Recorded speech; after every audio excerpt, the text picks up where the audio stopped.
Hello, hello, hello, everyone. This is Zed, and welcome to episode 5 of the All Gunners podcast. First off, I hope you're all safe from the wrath of Storm Eunice, right? That thing has been blowing up trees all over the country. So I really hope all the listeners out there are safe and keeping warm. Joining me today, as always, is my co-host Harry. Harry, my friend, how are you? I'm not too bad, Zed, man. How about you? So I liked plugging the storm there. That was brilliant. I don't know how the Brentford game went ahead on that day. To be fair, I don't know how to stayed on the ground, but absolutely, yeah, I'm good. Thanks, my friend. Yeah, no, honestly, I'm surprised at some of the games that went ahead with the storm coming in. It looked awful out there. Honestly, that's really the time when the football players are earning their money. Honestly, in that cold and that wind, how the hell are they playing? But hey, I hope everyone is safe. We've got a If anybody's seen a blue and black trampoline out there, then it's mine. I'll claim it because it's not in my garden anymore. it's flown off, is it? Absolutely, yeah. Is he on his way to Emirates? It may well be. If you find it in the middle of the Emirates pitch, you'll know exactly where to hand it back to, guys. Wow, it travelled a long way, but it knows its destination. It's big storm, man. Big storm. Big stuff, big stuff. No, it has been a bit cold and it's way too windy, way too windy.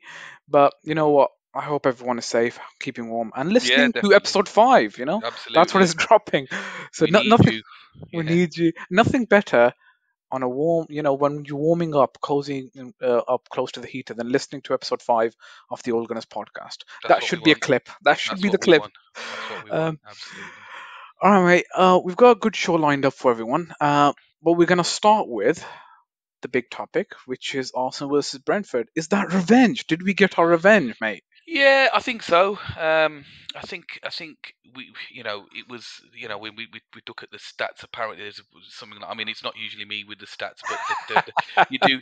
I do catch them once in a while, and I think it was something like 17 shots in the first half of football. For I think that's probably one of the highest shots. I don't know, shots on target or shots per 45 minutes from for any team for a number of years. So Yeah. I think that tells you a lot about our intent. I talked about it Hmm. in the last pod, didn't I?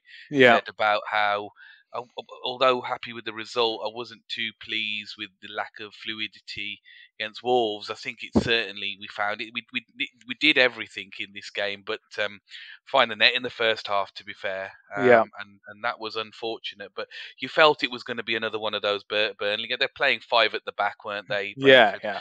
So I think they came there basically. They didn't offer much going forward. They came there really to steal a draw, and you'd think if they did get a draw, or even nicked a goal, it would have they'd have done a double over us. And so yeah, I think revenge in some ways is probably a good way to describe it, and really well coined by Lacazette, wasn't it? Because Ivan Tony, after the first game, you know where I'm going with this. Yeah. Ivan Yeah. I Tony, do. I do. who didn't make the squad, didn't make the team on Saturday. But even Tony tweeted, didn't he, after the first game of the season when they beat us, comprehensively beat us. It was Yeah. just a kick about with the lads. I have to say, I mean, I love Lacaz's character post game in terms of how he just said it, repeated the tweet basically, just to kick about with the lads. So yeah, great revenge, and I know we'll obviously go into the intricacies of the game, or you Yeah. will anyway. Um, but You yeah, listen. I'll listen. From what I saw, I liked. There's some concerns there, which obviously we'll get on to, but I think I like the intent. I like the front three. I liked Odegaard. We went there. We showed that these boys are playing for the Hmm. manager, Yeah. and I was pleased. Yeah. Yeah, no, I think you've summarized the game very well. I think it wasn't much for revenge. Obviously, we were disappointed with the first result, with COVID being as it was. Both Oba at the time and Laca were out, and we was Yeah. building Balogun up front. Obviously, that wasn't nice, but good good result. I was obviously disappointed with the goal at the end at 90 plus minute. That wasn't Yeah. uh, required. But I think Arsenal dominated the game throughout. Right, as you've just said, Harry, with the stats, of course, that the world is changing, man. Honestly, right? But Once in a while, eh? once in a while, right? So, but overall, Arsenal has 66% of the ball, and right, we were just playing in their half. So it's just to add to that stats for the shots, Arsenal had 24 shots overall, right? Eight of them on target, 17 from inside the box. Yeah. 17 shots from inside the box. Expected goals, what you call, were good as well. In the first half, it was 1.01. So I'm surprised. I was very surprised that Arsenal didn't score in the first half, as you say. Mm. So it was very good. I think most of the passing, or literally, all, let me give you a stat that's going to put the game, really highlight the game. In the opposition half, Arsenal had 317 passes. Brentford, 89. Wow. That tells you enough, doesn't it? That tells you enough. So, It if tells you a lot about their intent as well in terms of what they set up to yeah, do.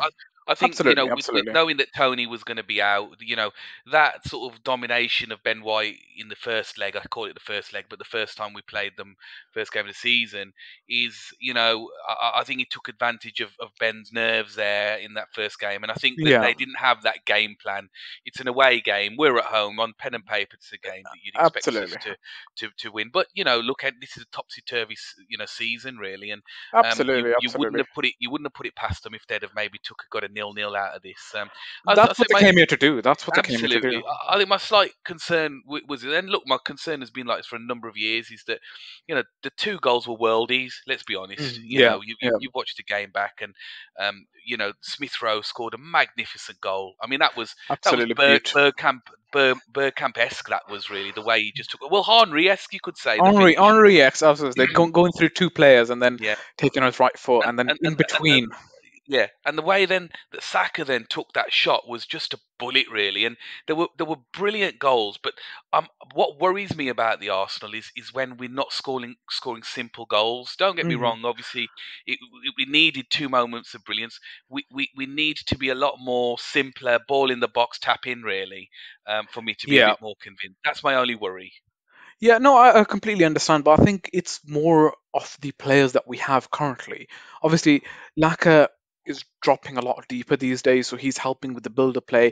He's pushing from the front. His job doesn't seem to be, as the way currently Arsenal are playing, to be in the box for those tap-ins, Yeah, right? I yeah, mean, obviously, he hasn't had the best games from a striker's point of view, but as a team player, I can't doubt this guy, no, right? It's yeah, he's got an no, assist as no. well, to be honest. Yeah, yeah. Okay, fine. He didn't get much shots off. He only got two shots, but and his expected goals were rubbish. But he still got an assist, so you can see his position, his overall positioning in the team Yeah. is attacking midfielder and a false nine rather than an out and out striker. A lot will be told about Laca's place in this team, given his goal drought.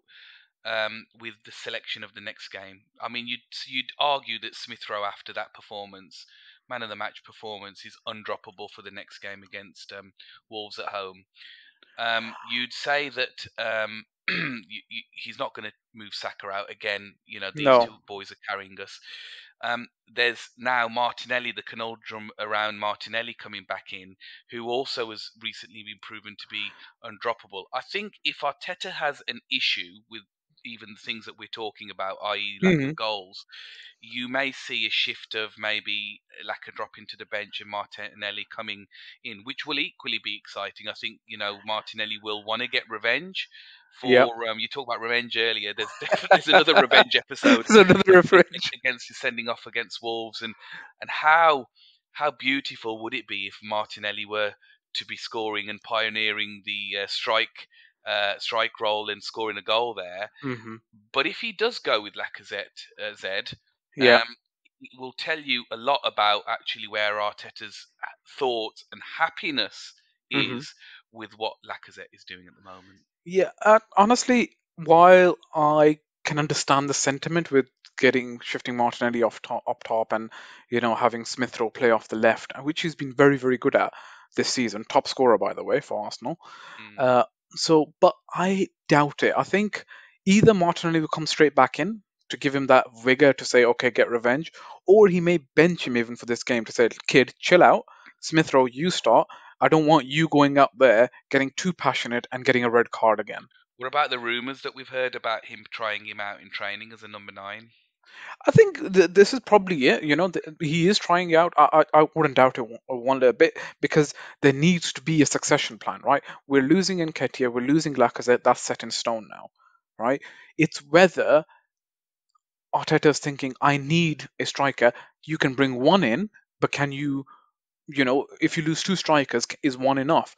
Is he going to bring a backup striker in as well? Maybe his thoughts are, I'll bring a striker in, world class striker, whoever I can get, let's say Dominic Calvert Lewin. I still have the option because of his injury record. Injuries happen. I can still shift Martinelli up top. So he is Mm, probably trying it, but I just don't think at the moment that's the clear cut plan. Okay, no. Laka, bye bye. Martinelli, you are number nine going forward. No, I mean, I was more talking about game to game. I mean, obviously, he has been using. We've got a lot more preparation time, so there is that side of things. We're playing one game a week. We've got a lot more preparation time in between, and that might have just been something that he's testing for the future, if true. But I really wonder. Hmm. You see, look, this is where I take issue because we're also a little bit predictable at the moment. We know when Laca comes off, he's going for Nketiah. Yeah, Now, everybody, well, not everybody, but people were saying, well, and Nketiah, he's only been coming on recently when we've gone down to 10, so there's not a lot he can do. yeah, He is proven coming on against Brentford again for Lacazette to again be quite ineffective. Now, look, it's not like I like to get on the back of our hell end boys, yeah, but if he does go for Lacazette in that next game, I seriously will be fuming if he overlooks bringing on Martinelli. I think if we're in a comfortable winning position and he yeah. wants to try that in game, then I think he needs to keep Nketiah warm in the bench, and he needs to be bringing on um, Martinelli for Hmm. Lacazette if because Lacazette is going to come off. We know that like Yeah, yeah, yeah, science. yeah, We yeah. know he's going to Obviously, come off at sort of 75 ish minutes. Um, but absolutely. the issue is really where we are in the game. I really and I suppose we are going to come on to Pepe as well, aren't we? In some parts, but Pepe at the moment, given obviously does he go back to then that kind of third choice? Because he looked quite sharp in this game, I have to say, when he came on. Yeah, yeah. I think he was quite sharp. I think he looks up for it. I think Afcon probably did him quite good. He got Well, some minutes. He Arteta has said started. himself, hasn't he? Arteta has said that he's looked a different player. He looks Yeah, more serious. He looks more dedicated. So that's got to reflect then in the minutes he gives him. You can't talk him up and then play him just for minuscule minutes and play and Ketia ahead of him. I I, th- I yeah. couldn't No, get that. I completely agree. I think with Nketiah, there's a different something going on behind the scene. I think Arteta is probably still trying his very very best to keep Nketiah um, at the club. I think he's trying to get him to sign a new contract, and he's saying, "Look, you're my number two guy. Laka's leaving. You could have the number nine shirt and all that kind of stuff." Oh, I Art- hope Art- not. Art- Arteta's been very good at convincing players to sign and stay, Mm. right? Obviously Saka and Smith Rowe, we were begging, we were praying that he does that, and he did it. Right, gave Saka the number seven shirt. I think it was in his when he took over. Right, that's when Saka got the number seven shirt, got the new contract, and then Smith Rowe this summer, right, got the number 10 shirt, got things. These are the two boys around which the Arsenal team is being built, and I get the feeling that Arteta is trying to play a similar game with Nketiah, obviously. And Mm. Nketiah at other levels of the game, not at the Premier League, has scored a lot of goals. We even saw that in the Carabao Cup, right? He has scored a lot of goals. Maybe Arteta is now thinking he's 22, he can come into his own, but I don't think he's going to sign. I think he will still leave. Well, I look, as I said, I don't want to get on his back. He is who he is at the end of the day, and maybe he will thrive at another club that plays to Hmm. how the system that he will fit best in, really. But Yeah, I just think that if he isn't going to stay, then why are we investing so much in him? And it's not like he's scoring a bag full of goals and increasing his value. He's shown enough now that actually, if it's Lacazette to start, I really don't want to see. I don't want to see that guy coming off the bench. To be honest yeah. with you, I'd rather see Pepe, who is likely to still be with us next season. He will be. He will be. I've changed my views a bit on Pepe, to be honest with you, because he has frustrated me, and we're always a bit flippy floppy on certain issues, but on Pepe, I think he needs a run at some point. He needs to play in the team, and don't forget it was at this point at the last season where he Hmm. actually started getting his ass into gear really. Yeah. And he can give us so much. I think in these last few games of the season, I really think that don't worry. Think about the boys that are going to be here next Hmm. season. Yeah. Look, if he convinces Nketiah to stay, you know what? Good and well, but for Yeah. me, he doesn't make my starting lineup. He may get minutes in next year's Carabao Cup, Yeah. if that, or maybe away home or away to a lesser sort of team in the Conference League or something if we end up playing. Do you know? But Yeah. if he's showing his intent to not stay, if he gets a new contract, then hopefully it's only just to sell him. To be honest Yeah. with you, he's not the future for me. Martinelli is the future, and he should be getting the minutes. Yeah. I think I agree with you. I think Arteta just wants to give it a try. I don't think it's for What does he see, reselling. though, Zish? What does he see in Nketiah? He takes training every day. He must see something, right? Uh, but again, that's just my assumption, right? I don't know what's actually I think going I on. think None I of us think do, to be honest. no, we don't. I think he likes players who run around, He doesn't does. he? He does like players who do the work, right? He likes players who go around and make And he themselves does he known. does press, Nketiah. I mean, he presses less now. I think he's declined. If you ask me, okay, he had a good Carabao Cup. Hmm. Okay, some of the teams were playing questionable, but I think he likes that kind of, and that's why he likes Lacazette. But Yeah. Lacazette, to be fair to him, he gets stuck in. He buys fouls. Yeah. He Yeah. does hold up the ball well. He does bring. I mean, the assist for Smith Rowe, for Smith Rowe. example. Yeah. That Smith was Rowe. Yeah.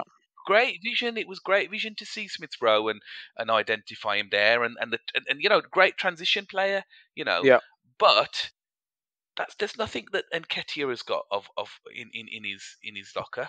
Hmm. So for me anyway, I think we've got to look to the future.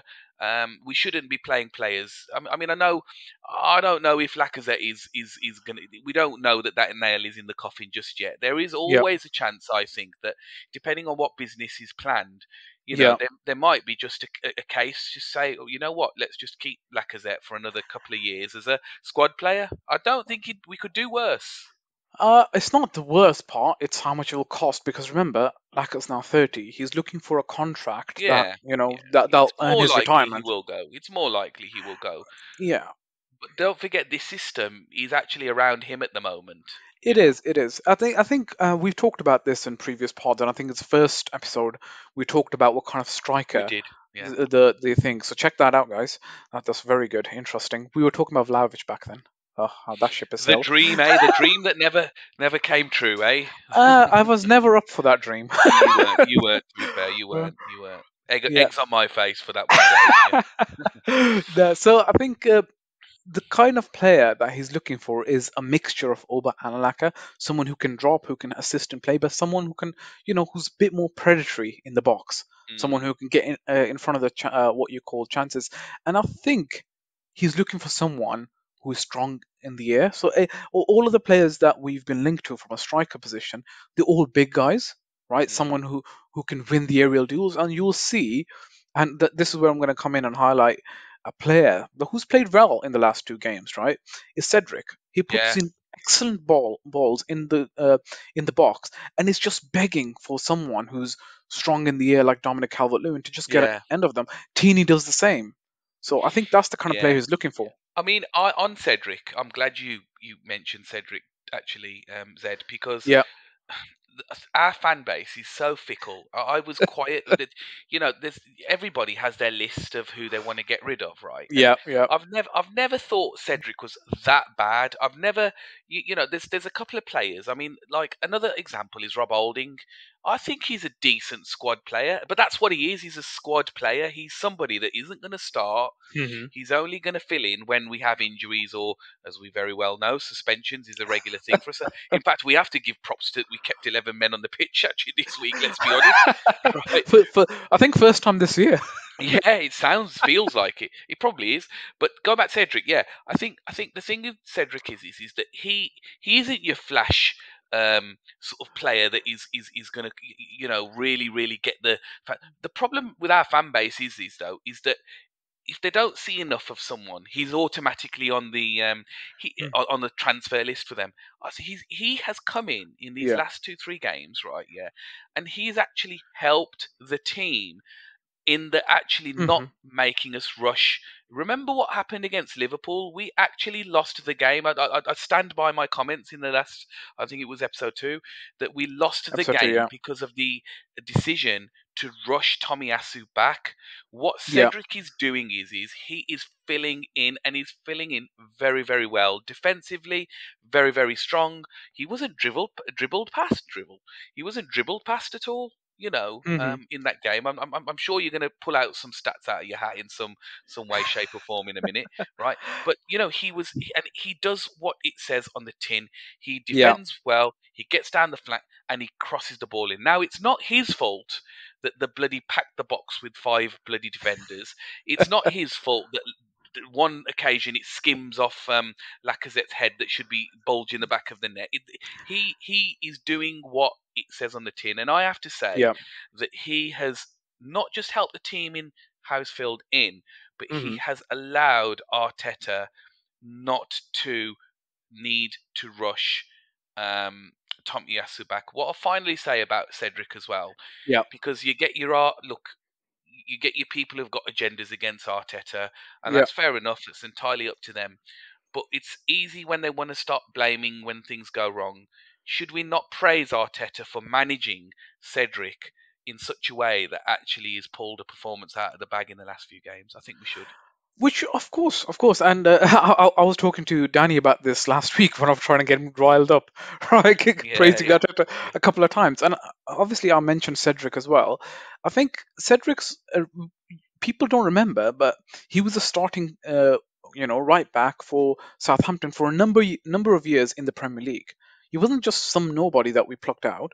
Obviously, he's not the player that we want. We want Tomiyasu. Cedric's 30 years old, but when you need someone to provide a bit of competition, a cover, we he's a could good do enough player. worse. We could do worse. We could do Yeah, worse, right? and Hector we did do Bellerin I wasn't was doing just anything. about to. I was just about to mention we did do worse. Yeah. I mean, I'm so pleased, Zed, that we have actually finally sorted out that fullback situation. Yeah.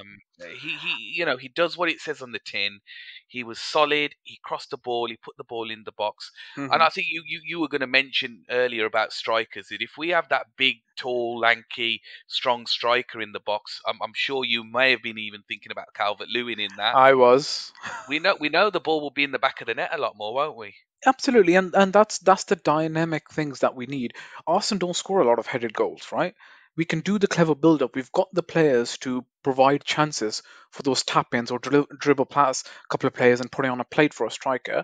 But what you need is the ability to get goals from a range of situations, to have a Mm, range of finishes. mm, mm, And I don't know. I For first time I don't actually have a stat for something that I'm about to say, but Arsenal don't score very many headed goals. they don't. Right. But I'll just mention something about Cedric then, as you said. So he's played 2 games, he's created 2 chances, his pass accuracy has been 83%. As you said, 0 times dribble passed in the games. He's won 8 of his duels and he's done 2 clearances. So that's a, decent performance. I'm not saying, oh, 2 games and he's a world class player. I'm No. saying that's a decent performance for someone coming in and to alleviate the pressure on Arteta to rush Tomiyasu back. Yeah. We know Tomiyasu is our starting right back. There's no question, right? He's just that good. But Cedric has quietly gone away, done the job that was required, similar to what Rob Holding did when we went down to 10 men against Yeah. Wolves, Yeah. right? He Yeah. just cleared literally everything. I Yeah. think it was 9 clearances that he made. He It was did. insane, Yeah. right? Yeah. Yeah. And that kind of player you need someone to come off the bench and do a job and not have your team's performance fall 2 or 3 And times. also, Zish, one thing that we don't mention is what is good management is when you're keeping your players happy as well. You know, because we haven't got many games left in the season because we're knocked Mhm. out of all of the cups. We Yeah, know that there's going to be, one game a week potentially for the next umpteen weeks, whatever. And yeah, actually, knowing that you're that guy who is second fiddle is going to not play every week and still keep them happy. I think that again, we've got to give props to the management there. I really yeah. do. No, I do. I think credit where credit is due, Yeah, right? yeah, He's done well. He's brought him on, and the team hasn't looked worse. The team's looked yeah. better. Even a different dimension, keeps the oppositions guessing, and that's the kind of team that you need to have. You cannot just have You need your to create one competition. 11. You Yeah, do. exactly. Yeah, yeah. And that's why this summer they went away and bought Nuno Tavares, right? We know that Currentini, while a very good player, is susceptible to injuries, and most of the time Nuno's come on and done a job, right? I even like his sometimes stupid runs that he does. I say stupid, but the fun runs where he Yeah. just takes the ball through the middle of the park, Bombs. Yeah, bombs yeah. forward, right? Now, like teeny bombs forward and gives us width. Nuno just goes straight through the middle, and you're Yeah, like, I mean he's very raw, isn't he, Nuno? And when he yeah, when he gets it together with more composure, he's gonna. There's a player in there, of course, definitely. and he's very young, right? Yeah, I think he's 22, so again, a very young player, good backup, and that's what you need to have. So, but yeah, I agree with you on that. Um, I think there's a couple other players that we want to highlight. So for me, yeah, I'll go first. of course. So I want to highlight Thomas Partey. I think he's been getting a lot of stick. Obviously, he hasn't lived up to the expectations that everyone had, but bar the red card, he's been quietly improving. I think the Man City game was probably his best game of the season, and he's taking less of those stupid shots that he did last season, which was from any angle, from anywhere, trying to He get his. apparently one of the shots he did take was on target. Can you believe? He did, he did. I think he did take that shot. I think he took 3 shots and one was on target. So Yeah. so he got one on target. So Yeah, that's not he bad. did. I think you're right. When Thomas Partey plays well, the team plays well, He and plays well. it's no coincidence that when he has a good game, we win. When he has a poor game, we lose. Yeah, No exactly. coincidence. Yeah, And I want to just highlight a couple of his defensive stats, right? He won 4 out of his 4 aerial duels, right? He won 9 out of his 12 ground duels. So that's 100% on the aerial duels and 75% on the ground duel. And then he won all 3 of his tackles, got 1 clearance, 6 recoveries. That's a good defensive performance. And not to mention, he also got an assist. he did. He did. And interesting. We didn't talk about this in our prep, but I'm going No. to randomly bring it up now. Is actually, I might have mentioned it to you outside of prep, but Chaka was playing this really different position against Brentford. Yes. There were times, and you'll recall this well, listeners, is that Chaka was in the box in a Kieran Tierney position, crossing the ball to Lacazette. Everyone thought this is when Lacazette put the ball in the net. Everyone thought Yeah. Lacazette was caught offside. It actually was Chaka. But what was he doing there? I think what was happening is that there was really great tactical team realization that these guys are campers. They Hmm. are camping in their half. They've got basically a set of 5 and 4, or another set of five. I think it was a 3-5-2 is what they were playing. It was low block. It was Yeah. pile the box, and I think what had happened is his party. We just said, look, you leave me to just clean up and sweep. Yeah. And Chaka had that license to go forward, which we don't see very often because whenever Chaka was tactically used, incorrectly in my view, it was when he was moving into the left back area. So it was almost like he was playing a kind of Hosim Awar 8 kind of role, Wow, which was where have you weird. picked that name out from, Well, man? yeah, That's what. exactly. Our listeners will absolutely be rekindled with this and identify. But yeah, no, I mean, no insult to Asamoah. We won't compare him to Chaka. Chaka had a good game for me, But what he was disciplined because Mhm. when we were back into shape, whenever they broke, he was there. But he was making runs into the box, which was interesting. Yeah, I think we don't see that very often, Shaka, because as you say, he plays that inverted kind of left back position, goes into a back three, allowing Tierney to bomb forward. And that's generally what Arteta's used him as. I think Emery probably used him as the same thing as well.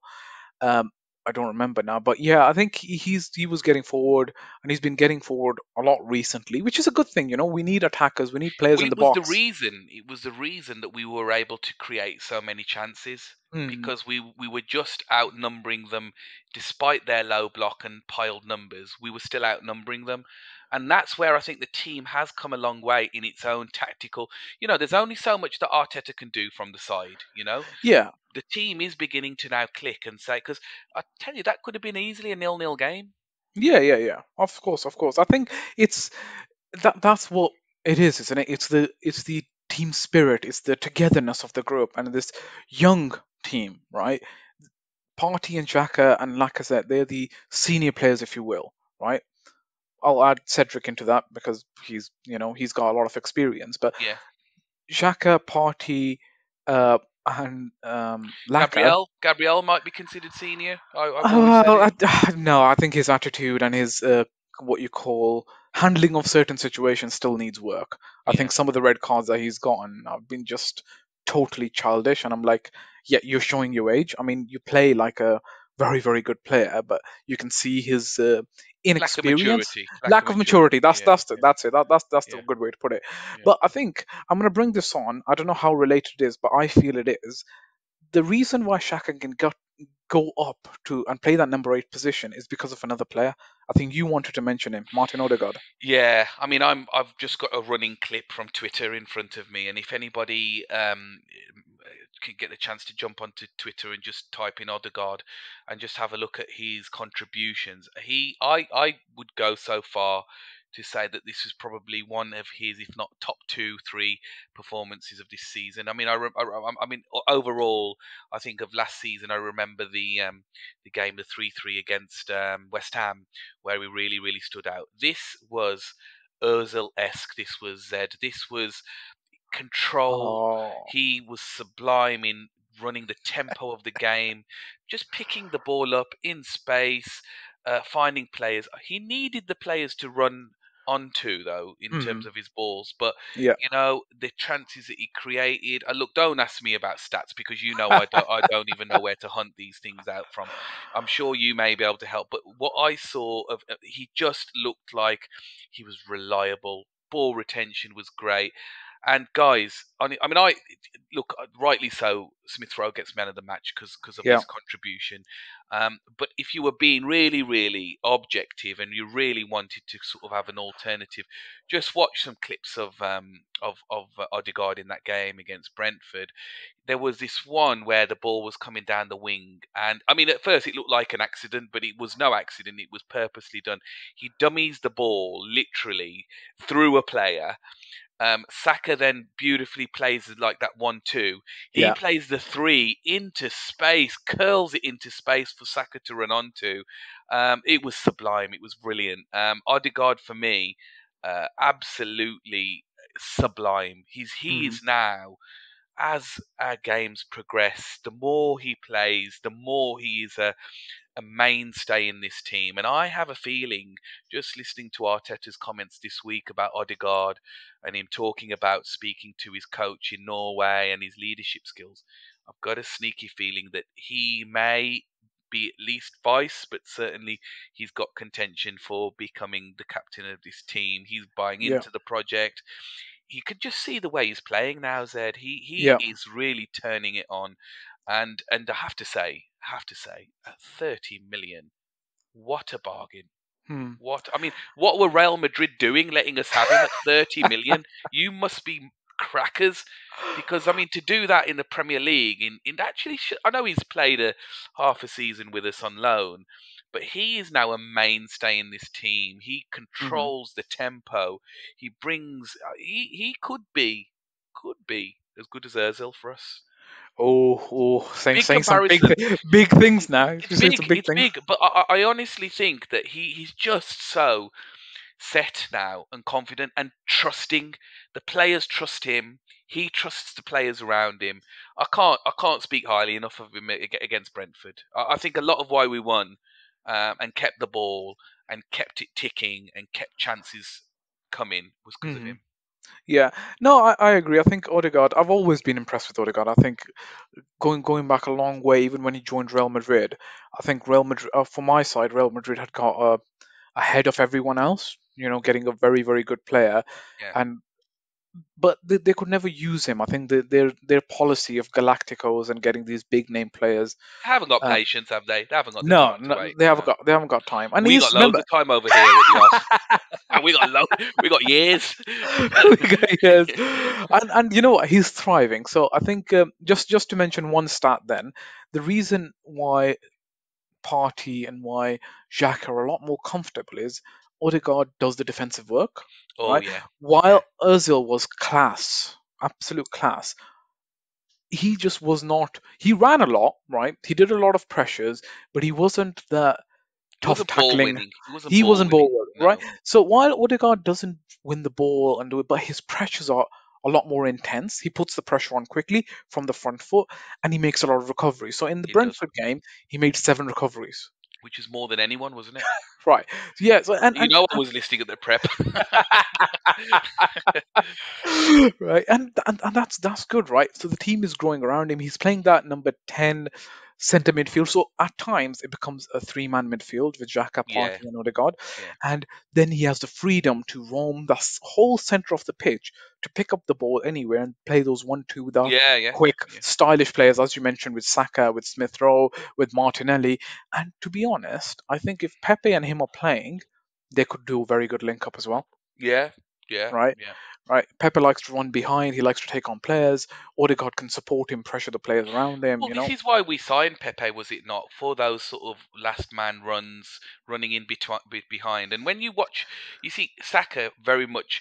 He's the goes back and defends and moves forward, and that's mainly why he's ahead of Pepe in the. Pepe does come back, but I think Saka does it a little bit more meaningful. Yeah. I mean, I'm going to bring a stat in. I mean, 4 goals and 4 assists apparently since the 21-22 season started. I think that I'd say I'd like Odegaard to just score a few more goals, Yeah. and then he becomes more complete. But look, he's only young, and there's a lot more football ahead to play. Yeah. I think that there is a lot of football to play. But I think Odegaard will grow with the team. What his position is, what his goal scoring is, I think he's there more for the chance creation. The goal scoring is more with the strikers or the front three, if you will. He's more there for the be creative, but also be defensively solid. I think Yeah, he's yeah. that. He's that. You know what he is? He's playing as what the number on his shirt is. He's playing as a number 8. Is he undroppable now? I wouldn't say undroppable because I always say that there should be no player that is undroppable unless it's your goalkeeper, right? You should be able to change some players around depending on the opposition, right? Mm, Uh, Obviously, centre back's defensive line is a lot more important for the consistency. So is midfield, but in the attacking trio or quadrant, if you want to call them, I would always say change things around, right? mm, Smith Rowe can play that number 10 role. We know that. mm, He likes mm. to play drift out, but he can be dropped and we can have a different dimension. If you really want to go for it, attack teams who are sitting behind, then Odegaard's the best player for that. But if Mm, teams playing open, expansive football, maybe bring Odegaard off and put Martinelli, Smith, or Saka mm. with the pace to hurt the opposition. Right, Yeah, play on yeah. the counter. If, for example, a team like City, I would say play Odegaard because he'll give you that defensive solidity. He will always pick the passes. So I wouldn't play the uh, Smith Rowe, Saka, Yeah, yeah, yeah. Martinelli trio. But if it's a team, like Liverpool, who like to press high and they're going to leave gaps, then why not hit them on the break? It leaves the sort of the other team guessing as well, doesn't it? So it's good to have Yeah, options. exactly. Exactly. It's good to have options. It's good to change it around. But I think he's been very impressive. There's nothing to take away from it. And I think he's quietly gone under the radar as one of the more successful signings. Arsenal's all business that they did this summer, right, has been excellent. But people didn't appreciate Odegaard as much. I think, oh, he's been here before. We've seen what he can do. He's okay. He's a good player to have. But he's not the blockbuster signing. But he's quietly gone away and done the job that's required of him, and he's done it very well. Yeah. I know that you're going to want to move me on quickly, but I just want to quickly get in Go before on. you move on, Zed. Um, on Saturday, proud of the boys because we were basically playing against 12 men. The refereeing in that game was absolutely infuriating. The referee missed at least three clear. I kid you not. There were three penalties that could have been given there, and half of the time they didn't even go to VAR to check. It was disgusting. It was filthy refereeing. It was, and we talk about, we have banter about. There's an agenda against us. There seriously is. I know Arteta has made comments recently about, how referees maybe need extra whatever training and all this and that. But don't Mhm. take it out so soon, so blatantly, guys. Come on, man. And we still won. So, screw you, referees. It's absolutely, the officiating was awful. I have to just quickly get that in there, Zed, before you move on, because I don't think we did it. We could have had 4 goals. Mhm. 4 or 5 goals. If it should have been the way we were playing. That was a 4 or 5 goal game. If it Yeah. weren't for the referees, Yeah. so yeah, No, I do say it was a good performance, well deserved 2-1. I think I just have obviously the last goal that Brentford got was unlucky, yeah, but it is what it is. I think happens, it doesn't it? happens, but I'm just gutted for Ramsdale. He deserves the clean sheets. He's been He excellent all does, he season, does, right? and his stats would have looked so good. He was in my fantasy team as well, so that was a bummer. But no, I think he did deserve his clean sheet. But look, Yeah. we get the 3 points, we move. Yeah, absolutely. Yeah, that's correct. I think we talked a lot about Laca's performance. I just want to put it out there, right? Lukaku, best striker in the league. Apparently, 7 touches against Crystal Palace. yeah, That's all I it heard is. about that. I mean, I've heard other podcasts or shows that are on YouTube and say that's transfer list esque form. That is, what's going on with him? You know what? I wanted to mention it when we were talking. I think probably one of our first 3 episodes, part 3, probably episode 3, about system versus player. Lukaku's a great player, right? If he was playing for Antonio Conte in Tottenham Hotspurs, I will actually be scared. Tuchel isn't the type of coach for Lukaku. It's Hmm. just simply that. Nobody can take away from the fact that Lukaku is a great striker.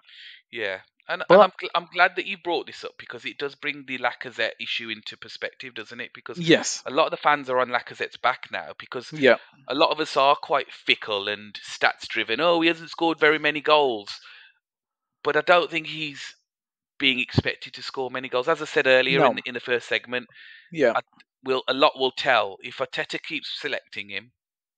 It will answer your questions about what Lacaz's in the team for. Yeah, no, I agree. I think okay, Harry, as you said, I'm going to move you on. So, No, I just point got to number. finally say though on that, I love it Go that on. he's flopping at Chelsea. I absolutely love it that Lukaku's flopping at Chelsea. I loving it when he was flopping at United. I love it even more. He's flopping at Chelsea. There you go. I've got it in there. You had to get that in there, right? Yes. um, you know what? Be careful. If he smashes 25 goals next season, you're going to be in trouble. Yeah. Well, there's every chance of that, isn't it? I mean, I've always said about Lukaku, he's a bit of a mini genius, really, in Yeah, the right system. in the right system. Every player thrives in the right system. I think that's the way it is. The Yeah. right coach, the right player, the right system. That's the way. And that Jurgen Klopp's a good example of that, right? He gets the right players. Luis Diaz is an example right now. Oh He my got the God, right what a player. player! Yeah. And honestly, you look at what they paid 60 million for him, like, bloody hell, that's a bargain, Yeah. right? He reminds me a little bit of the guy that we had, Sanchez. Ah, don't bring that up, man. That Yeah, that he's hurts. South American, isn't he? Yeah, this chap is. He is. He's a street footballer. He's a street fighter. He's Yeah, brilliant. Yeah. yeah. I think it's a great signing. It's a great signing, and you can tell the way Liverpool operate. That they're they identify the right players for the system. How much did they pay for him again? I think they paid 60 odd million for him. Are you sure it was that much? I don't know. I think maybe getting up to 60 million, Mm, but it could be 40 million to start with, and then yeah, other yeah. stuff. But I'm not sure. But he looks like a 60 million pound player. Yeah, yeah, he's so right? confident, and I mean, you watch him and you just think Mohamed Salah, don't you? Yeah. Okay. They paid 40 million for him. I did a Ah, quick search. I think yeah, so. I yeah. think So yeah, maybe I do 40 think million is dirt maybe cheap, it may man. rise to that. Yeah, yeah, yeah, yeah, It may be rise to that, but I think 40 million is dirt cheap for a player like that. But I'll tell yeah. you what, you put him in Arsenal, he'll be rubbish. Yeah, because the system maybe. Yeah, you have a Yes, point. just Yeah, yeah. Jurgen Klopp's Gegenpress system works for this lad, and it works brilliantly. They have managed to replace two of their forward lines already. They got Jota for Firmino. yeah, They have got Diaz for Mane. That yeah. is some clever business. It is That very is good. Yeah, insane yeah. amount of business, and not spending over the odds. That kind of foresight, honestly, that you know what? I don't. I've never hated Liverpool, but I don't like them either. But No. I have to praise the business that they do. Yeah, yeah. I've always had a bit of a soft spot in recent years for Liverpool until they beat us. But yeah, no, absolutely. Look, I think we're the same on this. Is that we prefer Liverpool to win the league than the dirty Man City. Absolutely, yeah, So yeah, no, props to them. Really, they've recruited well there. Great yeah, little player they've found. yeah. We're a very good player. I can't All right, I can't wait to see the hat full of goals he'll score against us. Not. man. Nah, Ben White's gonna have him on toast. Oops, said Yeah. it. Oops, Let's said it. see. Let's see. Let's see. All right, man. Okay. Couple of final things I want to touch on then. Go on. One is Pepe. Where do you see him in the team? Pepe looked sharp, you know, Zed. He looked Yeah, sharp when he came on, and that's why I mentioned him earlier. That he looked hungry.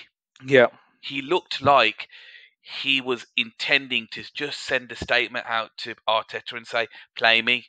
I yeah, need you to play me," which is great. It's great to see that Arteta is scratching his head a little bit, right? I worry a little bit because obviously we've extensively talked about the Nketiah issue. I think Pepe needs to be given maybe not the next game, but certainly Watford away, for example. You know, I'd like to see him start. You know, yeah, I think maybe give Saka a rest and bring him on. Um, yeah. you know, because obviously Smith Rowe's had a lot of rest being on the bench and being that impact player. So keep him. Um, obviously, we've got the issue with Martinelli, haven't we? It's a Yeah, great headache to have, but I want to see Pepe in more minutes. It's a shame he didn't score because there was that Odegaard half assist, half chance right at the end. yeah, yeah. Yeah, it would have been nice to see Pepe tap that in and go, "Here you go, mate, manager." Outscored. Yeah, Yeah. yeah. Now, to be fair, I don't know who the defender was for Brentford. That's a good recovery to stop that. That It was was the a good open. recovery. Yeah, If yeah. it was an open goal tap in, but yeah, I think I agree with you. I think Pepe needs more minutes. He definitely deserves more minutes. He's looked lively.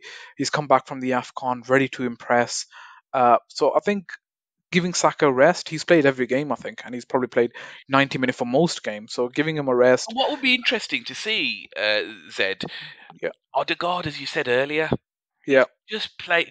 How I'd be setting that tactically up is Pepe, you stay on the shoulder, yeah, you stay on that last man, stay on side, stay on the shoulder, and just let Odegaard thread you the passes through. I think against a sort of team like Wolves that are going to keep it nice and tight, yeah, or even someone like Watford, as I say, away, hmm, where we're going to have a lot of the ball, right? yeah, I'd honestly, that's what I'd be doing. I'd be saying, Pepe, you stay on your last man, and you make those sort of darting central runs. You know, yeah. Lacazette's obviously moving around and moving defenders.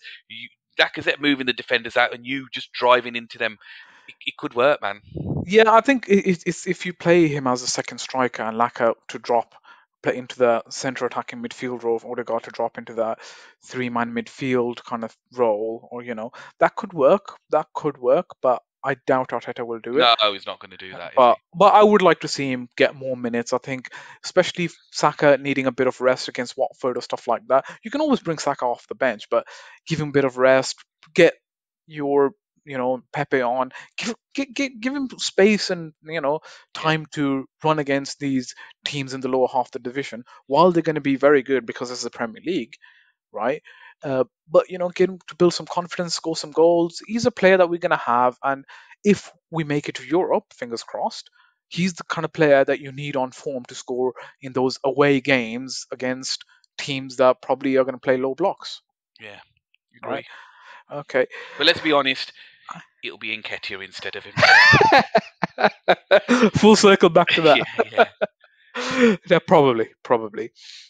yeah, Um, okay, mate. I think the final thing that you brought to my attention was, yeah, and I had to check up on this, by the way, yeah. was that apparently Oba's gone to Barcelona and scoring hat tricks. You know, Yeah, and I knew we were going to touch on this today, Zed. yeah, I mean, first of all, it is questionable whether that was a hat trick or did one come off his bum or something absolutely. like that, right? Yeah. Which I think you pointed out to me anyway. It did. Yeah, look, it's not so much today what I wanted to just mention about the Aubameyang hat trick. It's more the reaction, really. It's more the Hmm. anti-Artetas. It's what I like to call them, the anti-Arteta haters, that are really out to say, "See, I told you so. He's scoring hat tricks in Barcelona. If we'd have kept him, if he'd have been better managed." Now, I'm gonna let me just first of all plug my brother from another mother who was on the previous podcast last week. Danny AFC TV was actually streaming about this last night. Long debate about, and Danny was one of them. The agendas to jump on his back and see if he'd have managed him properly, if he hadn't pissed him off, he'd have been scoring hat tricks for us. Look, the fact of the matter is he wasn't hitting a barn door for us in the many games he had played Hmm. for us this season. Yeah. The system wasn't working, and then on Yep. top of all of that, Zed, we had his discipline issues. Right Yeah. now, the Arteta haters will still say, and by the way, before anybody wants to brand me about whether I'm in or out, I'm actually still on the fence with Arteta. I Yeah. have said openly that if he gets us into the top four this season, then I think he deserves all of the praise in the world. The reason around Aubameyang leaving isn't and hasn't been proven directly to be around Arteta. There may be something in there around their relationship. He may be somebody who man manages with not so much forgiveness, and you may Hmm. say that he could improve in those areas in terms of giving people but more chances or Yeah. longer sort of lead. Unfortunately, we just don't know what the story is there. But what we do know is that there were issues off the pitch Yeah. with a young, impressionable team. We have to welcome the discipline side of things that the club are in now, in terms of young, impressionable players. Seniors must set examples. We talked about this a little bit on the pitch. We Yeah. talked Yeah. We about in the did. last stream, didn't we? Yeah. About sort of setting examples on the pitch for the youngsters to follow. And it's naturally going to. Aubameyang clearly has had issues, and I'm the biggest Aubameyang fan. You know that I loved Yeah. Yeah. Aubameyang from the day he signed for us. Even before that, to be honest with you, right? Hmm. He was a player I always wanted, but when he's done out here, he's done, Yeah. right? And he was done. So guess what? I wish him all the best. I hope he scores a hat trick every game for Barcelona. It still doesn't change my view that he had to go. He was finished at Hmm. Arsenal. He gave us some brilliant Yeah. times. He gave us the FA Cup. He gave us the FA Cup. He won He us did. that He did. FA Cup, right? He We'll did. never ever forget that he did that for us. He's been a brilliant servant for the club in the short time that he was here. Would have loved for him to be an Arsenal legend. It wasn't meant to be. It's got nothing to do with the fact that he's scoring over there. Clearly, he's a happier person, and Yeah. Yeah. but those discipline issues will probably creep in again in Barcelona as well. And I think that the way this tale will end is that we will end up saying, "Do you know what? It was probably the best for all parties." Hmm. I think that was the tagline that Arsenal said, isn't it? It's the best solution for all parties. Um, but I agree with you. I think before Arteta came in, and during the last days of Arsene Wenger, and then Emery losing the what you call room as well, it was just becoming a lot muddied. No Yeah, one was playing for the badge. I think Arsenal's commitment, the players' commitment, was called absolutely. into question every single game. Any pundit, any YouTuber, any social media person will go on there and question the players' you know, will to play for the badge. And Arteta's come in. I remember his first conference, and he said, "We have to suffer together." Right? That togetherness is what he wants to build, and you can see that coming out in the pitch with some of the young players. So I think Aubameyang. as you say, I've always been a big fan. I've been a fan since he joined Dortmund, I know. right? He was a class player, always wanted him, always had a smile on his face. He was brilliant, but just was not the right example. Just not No, was not the right captain. And I think I touched on that the first you episode. did. Yeah, Everyone go check that out for in more in detail. My rant on Aubameyang, really. But you know what? I think, as you say, I'm 100% agreeing with you. Whatever Danny, our good friend, says, but I disagree with him. I think it was good for Arsenal Football Club that Aubameyang left. yeah. And what I'll say as well is that where we are yet to be proven whether this was correct or not was failing to replace him. We can't make judgments on that just yet because No, we're no, still winning games and we're still in that top four hunt. If it works out at the end of the season and we finish fourth, genius. genius. If it doesn't, If it then doesn't, then clearly it's going to be. It's not that we got rid of Aubameyang and that was the issue. It's because we didn't replace him, we didn't which will replace be him. the issue. We didn't replace him, and I again I debated this on this Danny AFC's TV stream last night. I said that there probably were more options that we didn't need. Like Origi was somebody that I mentioned, for Hmm. example, right? Yeah, I think we could have done a lot worse, you know. yeah, I think Origi, if you look at, I mean, his finishing rate is really good. To be fair, he scores some yeah, important goals for Liverpool, and he's not a starter. He yeah. probably would have had more game time at Arsenal. I mean, I don't know whether Oh, he's even interested in this, but I'm saying that if it ends up at the end of the season that we don't score enough goals, we get lots and lots of nil-nil draws, and it's because we've missed a bag load of chances. Lacazette doesn't find his confidence in his shooting boots. It will probably be because we didn't replace him. yeah. But as I say, great servant for the club, gave us some brilliant memories in a short time he was here. Wish him all the best. Yeah, I agree with you. I think we wish him all the best. And on that note, I think I'm going to bring it full circle and say thank you very much to you, Harry, first of all, and thank you very much to our listeners for the pod. If you're interested, go catch that episode number 4 with Danny AFC TV, where we go find out about Danny's journey to YouTube. And you can follow us, you can find us on Twitter, you can follow me on Twitter as Z underscore TAGP. If you're interested to coming onto the pod, please drop us a message. This is the All Gonna podcast, so everyone's welcome, regardless of what you want to discuss. As long as it's Arsenal, as long as you're gonna, you're welcome. Harry, do you want to plug yours, mate? Yeah, I love plugging me, so it's all good.